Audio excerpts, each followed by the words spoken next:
3. Après un bac STAV, je dois forcément étudier dans le secteur agricole. C'est faux. Bah du coup non.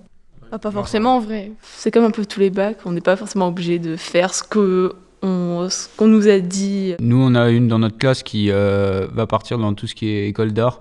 Il y en a qui vont à l'IFSI, école d'infirmière. On peut très bien partir après un bac STAV dans tout ce qui est sciences ou vétérinaire. Il y a plusieurs débouchés, ça reste assez général quand même. Après, on peut aussi aller dans tout ce qui est gestion, protection de la nature.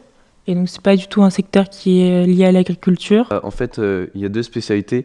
Il y a STAV aménagement et STAV production.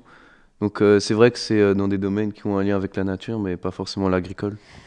Eh bien donc, tous ces jeunes gens ont bien raison. Certains vont souhaiter continuer dans le domaine agricole, d'autres vont avoir un bac technologique qui va leur permettre d'aller, comme on l'a dit, vers d'autres spécialités. Ça ne les enferme pas dans le monde agricole. C'est ça, c'est que c'est un bac technologiques avec des spécialités. Ils sont venus là pour étudier la nature et le vivant avec des spécialités différentes, mais plein de portes s'ouvrent à eux. Sans le savoir, ils vont développer des compétences psychosociales, des compétences multiples, le travail ensemble. Et ça, c'est dès la seconde.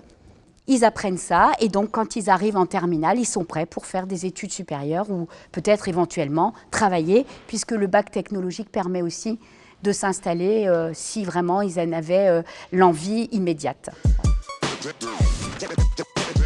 J'ai des atouts pour réussir en BTS. Donc, moi je pense que oui. Ouais, je pense en vrai. Mais moi je pense que oui, parce que c'est un bac STAV, donc c'est un bac techno, donc c'est vrai que c'est un assez bon niveau. Un bac STAV, déjà ça nous met dans l'ambiance du travail et de ça. Parce qu'on a le côté général et les matières générales. Aussi, on a les matières techniques qui après seront dans les BTS, comme par exemple aménagement. Si on veut faire paysagiste, on a déjà vu l'aménagement que par exemple un bac G n'aura pas vu. Par exemple en BTS, on a des textes compliqués, on peut plus facilement les comprendre. On aurait déjà la méthodo en tête, quoi. Enfin, elle sera déjà acquise vu on s'entraîne à le faire en première et en terminale. Si on est vraiment déterminé, on peut réussir en BTS, je pense. Après, ça dépend aussi quel BTS on fait. Des BTS, après, il y en a tellement qu'on pourrait faire dans plein de domaines différents avec le bac STAV, vu qu'il y a plein de débouchés. Alors, quand on a fait un bac technologique, une des possibilités de poursuite d'études qui va de soi, c'est de rester de faire une poursuite d'études en BTS, c'est-à-dire BTS de l'enseignement agricole, avec des spécialités qui vont de la production animale à la gestion forestière, aux analyses biotechnologiques. Il y a énormément de spécialités et c'est la suite logique dans la mesure où ils ont déjà un gros bagage en matière générale et ils ont découvert pendant leur bac des nouvelles matières qui sont l'agronomie, la zootechnie, l'aménagement, l'aquaculture, la viticulture. Donc ils découvrent déjà des matières qu'on appelle techniques, technologiques. Donc quand ils vont aller en BTS, ils vont, comme ils l'ont bien dit, approfondir ces matières-là. Ils retrouvent la même organisation du travail qui les rassure, où malgré tout, on est en train de les amener à l'autonomie, mais c'est très organisé, c'est très encadré, et donc on est là pour leur réussite. On les accompagne dans la réussite. C'est compliqué de réussir en licence. Non, je pense pas. La licence, c'est compliqué quand on sort d'un bac STAV, parce qu'il y a des niveaux d'atteinte qui sont plus difficiles. En vrai, je pense que c'est un peu plus dur parce que les profs ils sont moins derrière nous et tout ça. Au lycée agricole, on a quand même les profs sont beaucoup autour de nous, à nous conseiller.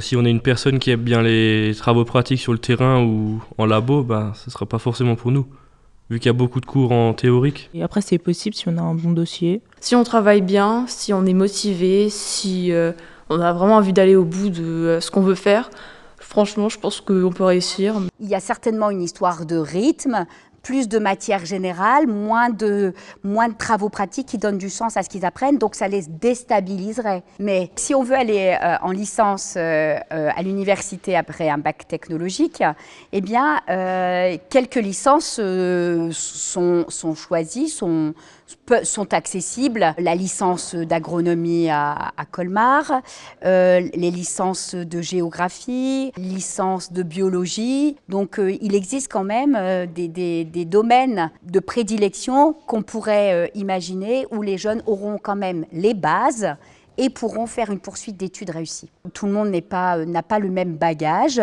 Pour réussir à l'université, il faut de l'autonomie, de la maturité, mais celui qui a un projet, eh bien, comme d'habitude, s'il s'en donne les moyens, il s'en sortira. C'est impossible d'intégrer une classe prépa. Ça, j'en ai aucune idée. Si, c'est possible. Bah non, c'est pas impossible. Bon, impossible, c'est peut-être un peu gros comme mot, mais difficile, on va dire. Rien n'est impossible. C'est quand même vraiment du haut niveau. Bah, moi, je pense que c'est quand même faisable pour les très bons élèves. Je pense que ça doit être beaucoup plus difficile qu'avec un bac général. Il faut avoir un très très bon dossier du coup pour les classes prépa. Si on a de bons résultats et on se donne les moyens de réussir, il n'y a pas de raison. Ouais, bien travaillé. Après, ça dépend quelle prépa on veut faire. La seule prépa qu'on connaît, je pense, c'est la prépa Veto. Après, je sais pas qu'est-ce qu'il y a comme classe prépa. Peut-être qu'il y en a une qui leur convient. On se rend compte que nos jeunes n'ont pas encore connaissance qu'on peut intégrer une classe préparatoire quand on a un bac technologique et le STAV donc peut intégrer cette classe TB qui se trouve à Jean Rostand. Par rapport à une prépa classique PCSI ou BCPST, c'est une prépa qui est adaptée à des élèves qui ont un profil bac technologique. Donc il n'y a pas de raison qu'ils ne réussissent pas. Après une prépa TB, on peut faire...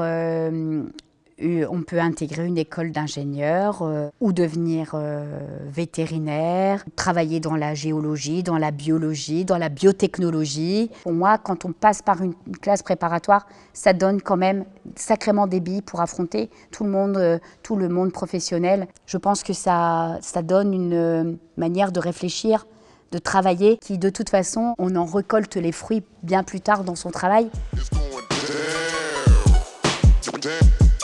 Get it, get it, get it.